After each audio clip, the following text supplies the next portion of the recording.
let's get started. This is going to be a kind of abbreviated lecture on aquatic systems. And the aquatic system you see in the background is actually a lentic system. And lentic systems are slow-moving water systems. Ponds, lakes, bogs, swamps, marshes would all be lentic systems. And lentic systems are really driven a lot of times by primary production. So unlike lotic systems that are fast-moving water systems, lentic systems are really slow-moving water systems with a lot of primary producers. And as you can see, out here we've got quite an algal bloom. So those are the primary producers that we're looking at. In something like a marsh, and in fact the north end of this pond, see the north end starting to turn into a little bit of a cattail marsh. In a marsh, the plants are actually rooted in place. So a marsh, a swamp, where the plants will be rooted in place. In a system like a shallow pond, our primary producers are mostly the algae. Those are the basis for the food chain. But before we start talking about the energetics of the system, let's talk first about a watershed. And a watershed is essentially where all the water flows through and eventually reaches a collection point. And the Ohio River has a huge watershed. The Mississippi River, even larger watershed.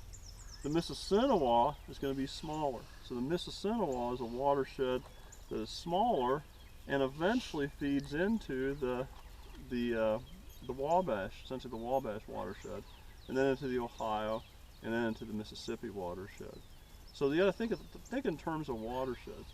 Here on campus, every raindrop that falls from about the tennis courts and the chapel, every raindrop that falls that direction towards the environmental science building flows really to the west. So it flows, a lot of it flows through this pond, basically.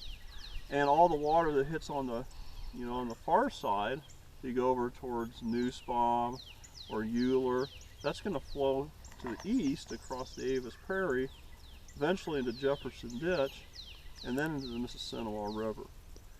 So when we talk about watersheds from an ecological perspective, it's more of a primary production, who eats who in that watershed. But from an environmental standpoint, from an environmental science standpoint, watersheds are where anything that falls on the ground in those areas will eventually reach the surface waters.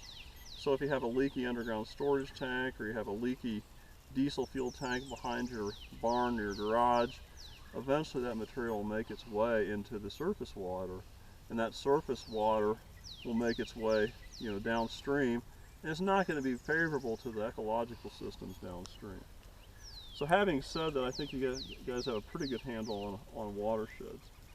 When you're talking about ponds, ponds are essentially ecological systems that are smaller than lakes. So to be considered a lake, you have to have greater than 20 acres in size. So from a National Wetlands Inventory or a U.S. Fish and Wildlife perspective, there has to be 20 acres and larger to be considered a lake. Whereas ponds, ponds are smaller. They can be smaller water body systems. And I always get questions about ponds. I mean, from local people in the community, how can I build a pond? Is my land suitable for a pond? One thing you're always going to be dealing with when you're looking at ponds or constructing ponds is it's always going to be filling in with organic material. So organic material is always going to make its way into the pond. Eventually, these primary producers, these algae, will die and sink to the bottom of this pond, and over time the pond gets shallower and shallower. So the pond over time is going to get warmer in the summertime and colder in the wintertime because the body of water is going to get smaller. And I hope that's understandable. So let's look at this basic pond and just talk a little bit about some of the organisms that utilize this pond.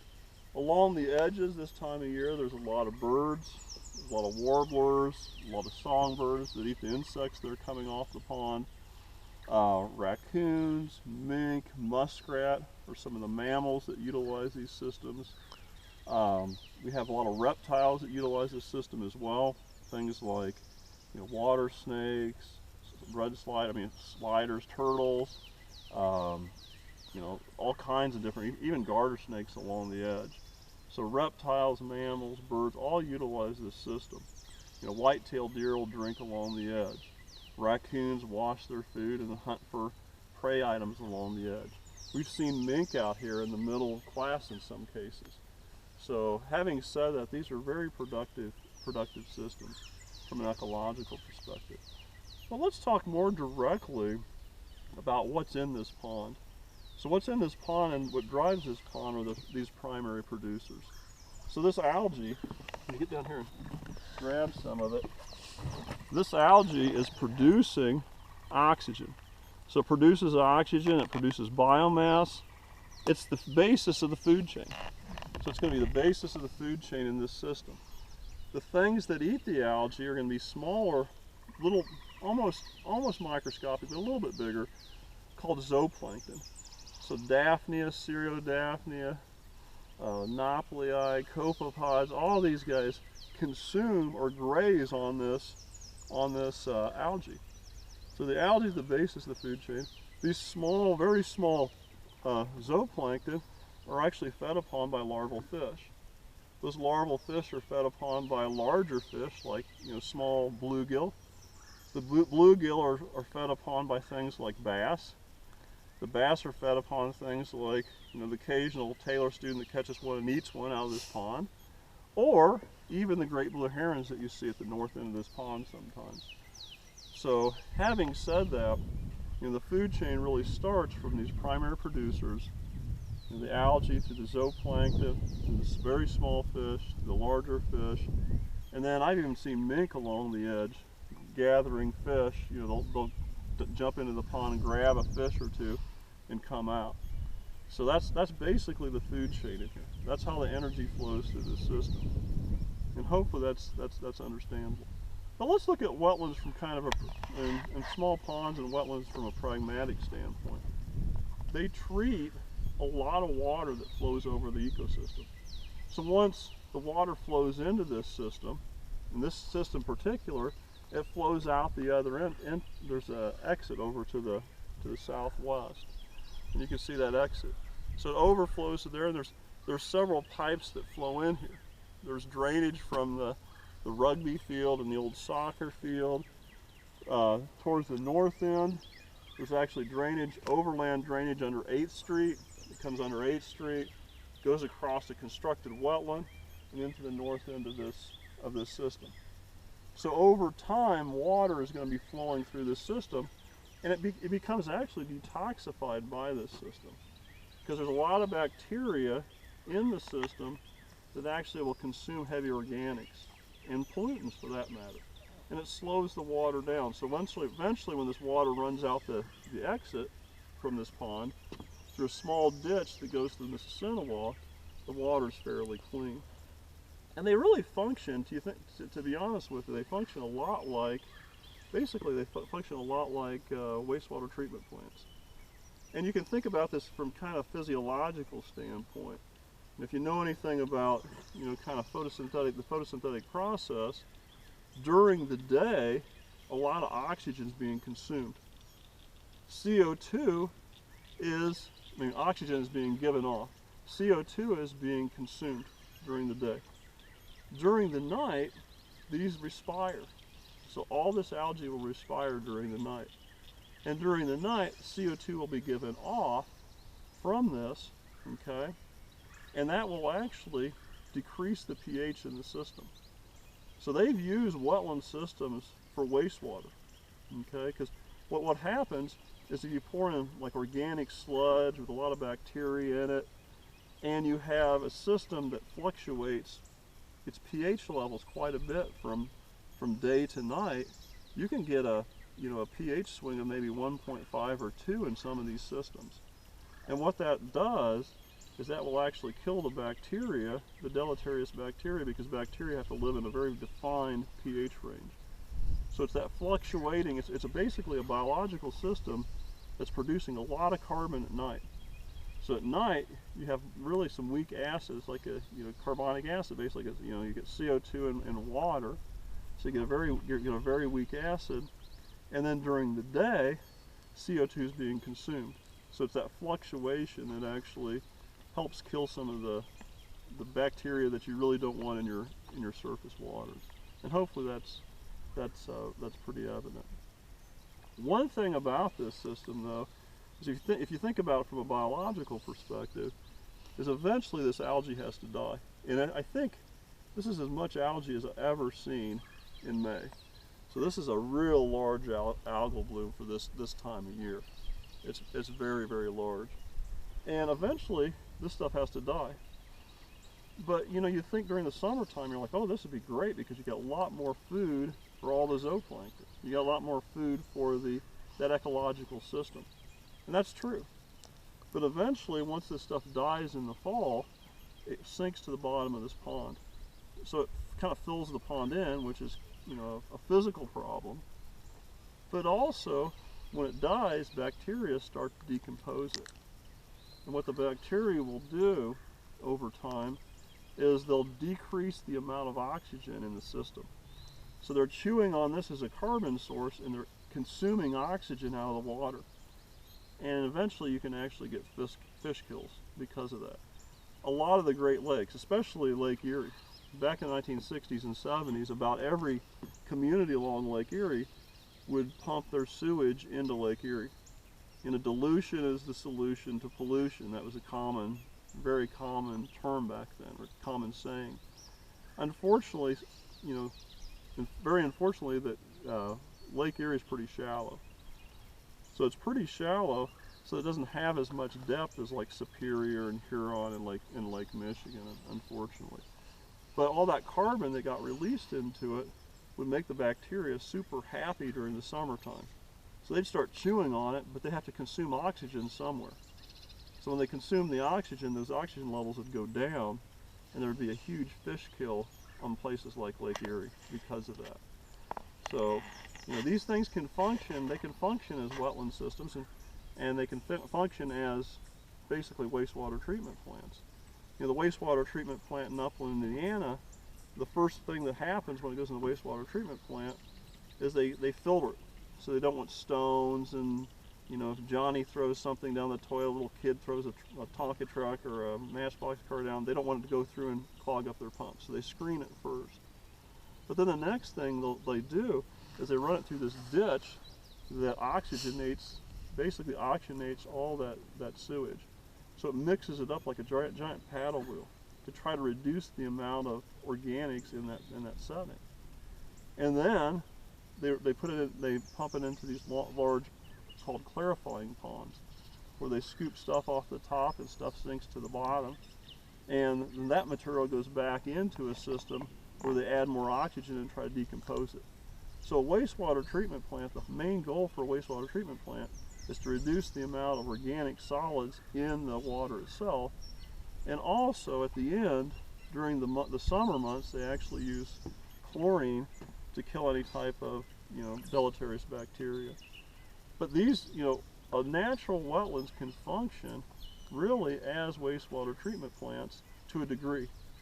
You know, if you had only a few little villages along the Mississinawa, they could basically dump their waste water into the Mississinawa. The Mississinawa would essentially mix that material, oxygenate that material, and the microbes in it would chew up those organics. But the problem is if you have 30 or 40 towns along it, you overwhelm the system. There's just too much that goes into it. So I think we'll stop it there, and I'm gonna collect some samples out of this and talk a little bit more about the ecology. Okay, what I'm using right now is a plankton net, and I've had a little bit of difficulty here because there's so much algae. But what I'm doing is I'm straining the water. When you strain the water here, eventually we're going to get a sample of what's in the water.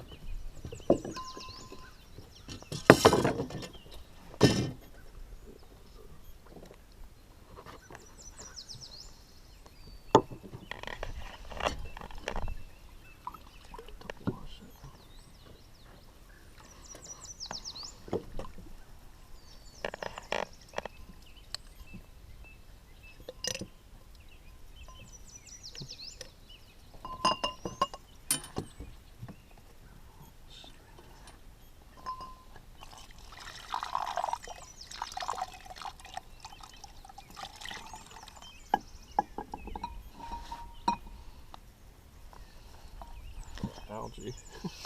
Got a lot of algae. Kind of get the.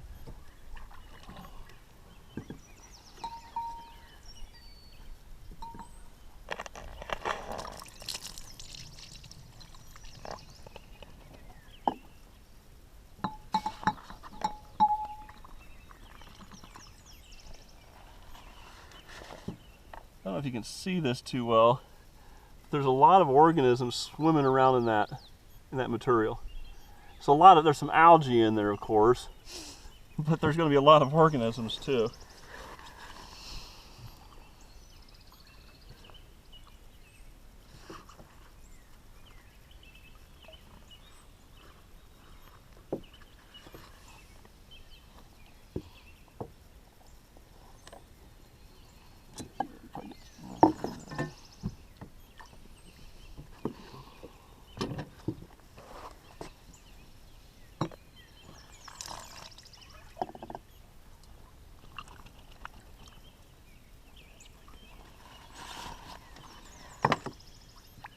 So you can see maybe in there, swimming around.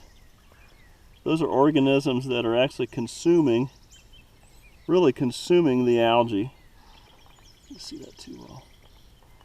Okay, one other thing I wanted to show you are some of these primary producers.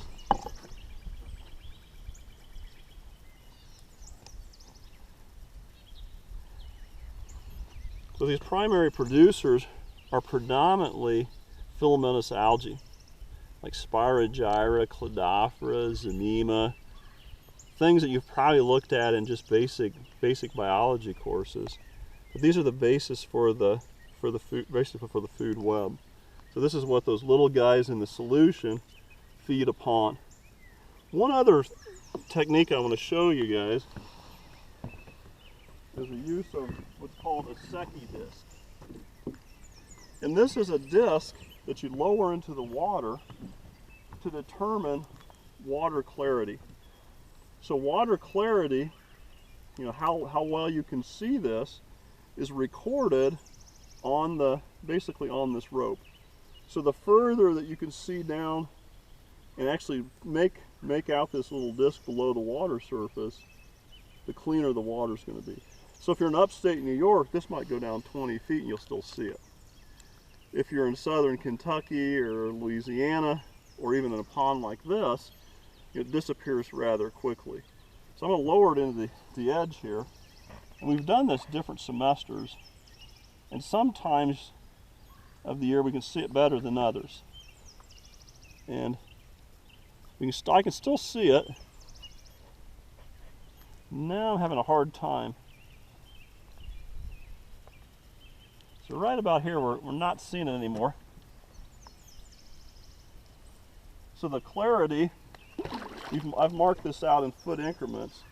So we've got 1 foot, 2, 3, 4, probably 4.5 feet is about all we can see. Okay? So, you know, I've done this in Taylor Lake, and different times of the year, the water's clearer than others. So we'll talk a little bit more about that as we go along, possibly in the lecture that I've given you. But this is called a Secchi disc. So it's a way of measuring basically water quality. And I hope it's pretty clear to you. So kind of recapping today, we looked at the system from a kind of a pragmatic standpoint. What do wetlands provide for us? And we've talked about waterfowl, we talked about wildlife. They also filter surface water, okay? They're nice places for recreation. That's kind of more of an instrumental value for humans, you know. But if you look at the system itself, how does it function? How does it function from an ecological perspective? From an ecological perspective, it functions starting with the primary producers all the way through to the larger vertebrates that consume the fish in this system. And then finally, we looked at some ways using this plankton net to determine the amount of zooplankton that's in solution. And we could actually, if we walk around this dock and we take account, around the dock, we take into account the distance that we've walked, we can determine the volume of water that was sampled. So we could actually determine how much zooplankton is in the cubic meter of water. So we did that, and we also I also did a little bit here with the Secchi disc. So these are some techniques that are used to kind of quantify this ecological system. And I'll give you a little bit of a lab with some numbers, some Secchi disc readings, and then also some diversity indices that we did looking at the zooplankton. So we'll do a little bit with that. I'll give you something fairly short to work through, and that'll be the lab, kind of the lab for this week. Okay?